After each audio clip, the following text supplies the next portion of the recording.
मित्रांनो, जुगाड करण्याच्या बाबतीमध्ये भारतीयांचा हात कोणीच धरू शकत नाही. कारण भारतीय लोकांचं डोकं इतकं वेगानं चालतं की त्यापुढे नासाचे वैज्ञानिक देखील सुद्धा फेल होऊ शकतात.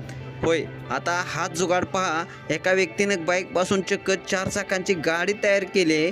बरं, ही गाडी इतकी भन्नाट आहे की रायडर अक्षरशः झोपूनसुद्धा ही बाईक सहजरित्या चालवू शकतो. अशी अंतरंगी गाडी तुम्हाला अमेरिकेतसुद्धा पाहायला मिळणार नाही.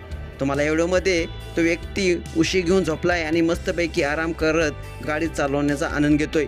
हा व्हायरल झालेला व्हिडिओ मनीष शर्मा 5248 नावाच्या इंस्टाग्राम अकाउंटवर शेअर करण्यात आला असून या व्हिडिओमध्ये तुम्ही पाहू शकताय की ही गाडी तयार करण्यासाठी सर्वात आधी बाईकची सीट काढून टाकले. त्यानंतर मागच्या चाकावर सपोर्ट लावून आणखी 2 चाकं जोडली गेली आणि मग ती 3 चाकावर एक छोटासा पलंग बसवला आहे. चालक या पलंगावर झोपूनच बाईक चालवताना तुम्हाला पाहायला मिळते. लक्षवेधी बाब म्हणजे बाईकचं इंजिन आणि पेट्रोल टँक यांना जराही धक्का न लावता संपूर्ण बाईक मॉडिफाय करून एका नव्या प्रकारच्या गाडीत रूपांतर करण्यात आलेले आहे. बाईकच्या व्हिडिओला आतापर्यंत 18 लाखापेक्षा जास्त लोकांनी पाहिले. हा व्हिडिओ पाहून सगळेजण थक्क झालेत. असं म्हटलं जाते की ही बाईक बिहारमधील आहे, त्यामुळे बिहारी लोक काही करू शकतात अशी चर्चा कमेंट सेक्शनमध्ये आपल्याला पाहायला मिळते. असो, पण तुम्हाला ही जुगाडू बाईक कशी वाटली? तुम्ही देखील आपल्या प्रतिक्रिया नोंदवा आणि आपल्या SS स्पोर्ट्स या चॅनेलला सबस्क्राईब करायला नक्की विसरू नका.